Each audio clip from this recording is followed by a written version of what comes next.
the stick of Zizakovic. Harris, and it's Carson Harris. A draw control for Harris in the big spot, her third of the day. She also has 3 ground balls and 2 goals on the day, but a good...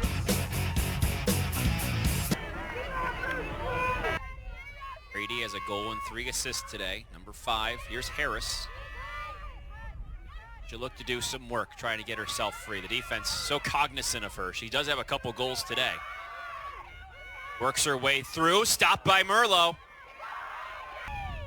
Knows these confines. To make it count because you don't know how many more opportunities you're going to get, and that's exactly what Towson did. Zizakovic has scored a goal in 8 straight games now. She's had 2 or more. That's some Towson growth, some youth there that has Towson probably thinking good things for the future. 4th draw control for Harris.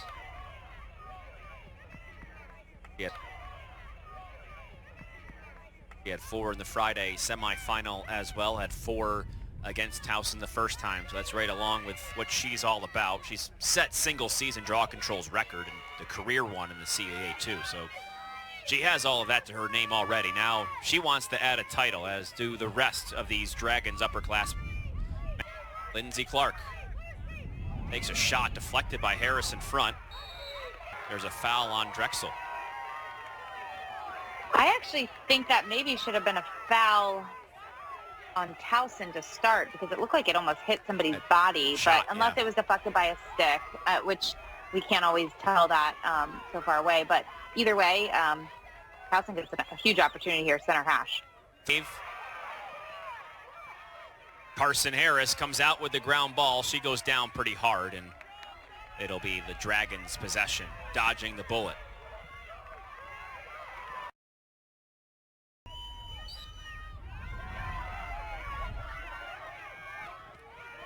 Goes the way of the Tigers. Which way does the whistle go? It goes the way of the Dragons. Harris falls there on the turf. They'll call a push. Looked like the cleat gave out or something. Hopefully everybody's okay.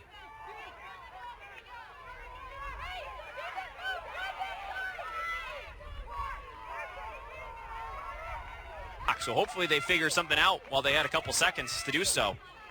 Ball in the stick of Harris. Harris looking for some space. White defenders interface. And a whistle blows here from our right side. We got a hold on the 8-meter, an opportunity to take the lead. 2 goals today. Proficient at the free position. Away she goes. In for the score, and she's stopped by Merlot. Merlot met her high, getting her 11th save of the day. And for the 3rd time within 12 months, we go to overtime with Drexel and Towson again. Next goal clinches a shot and a spot in the NCAA tournament. We'll step aside, then bring you overtime next on LAC Sports Network. Why not? A little extra lacrosse? We'll take it. We will. Wind is howling here in Philly. That coastal storm just won't go away. At least the rain has for now. Diesel throws it up, chases it down, tries to grab it herself. Now a fight, biggest ground ball of the day. Who will come out with it? And it goes the way of the Dragons. Day. Who will come out with it? And it goes the way of the Dragons. Oh. And we're gonna call a green card here. That ball was tossed away too far. And now Drexel will go a woman up.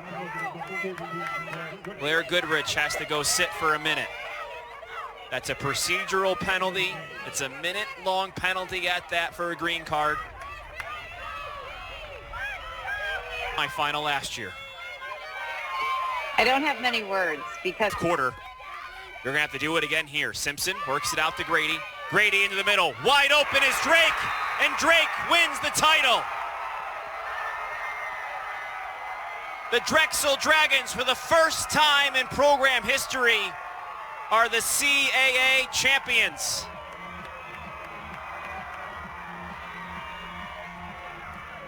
What a journey for this senior class. These graduate students who have lost 20 games before. They've now risen to the top of the CAA.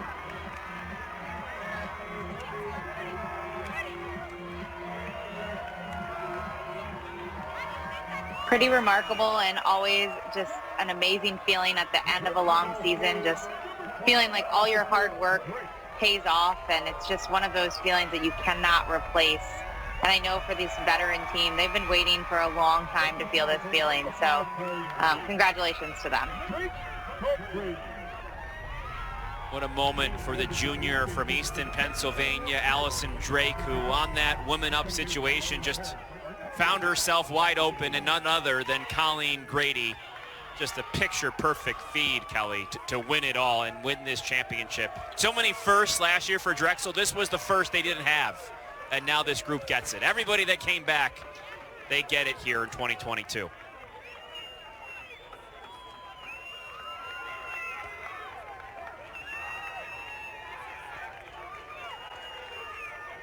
But the shirt's what it's all about, and as our moments like this at home, the celebration here at Vitus Field.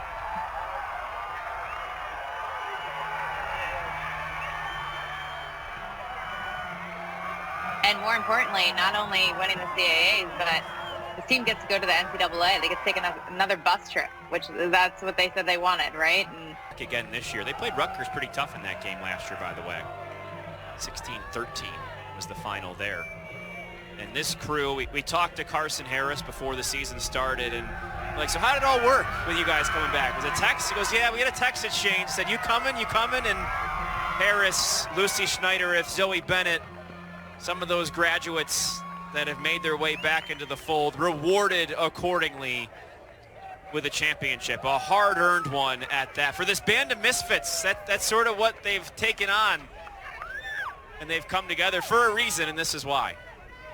Any team played harder in the second half than they could have. Just don't know. Are they going to come out of it?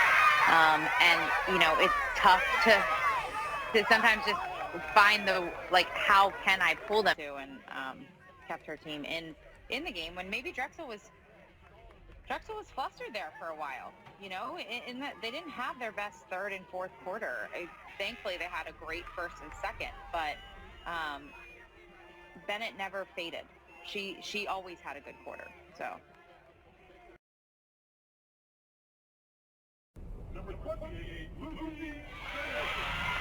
The most outstanding player of the 2022 CAA Women's Lacrosse Tournament.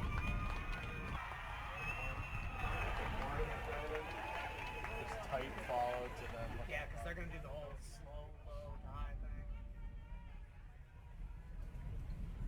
I think Carson Harris wanted to take that trophy from Joey D and run around with it. Give it to me. We've been waiting.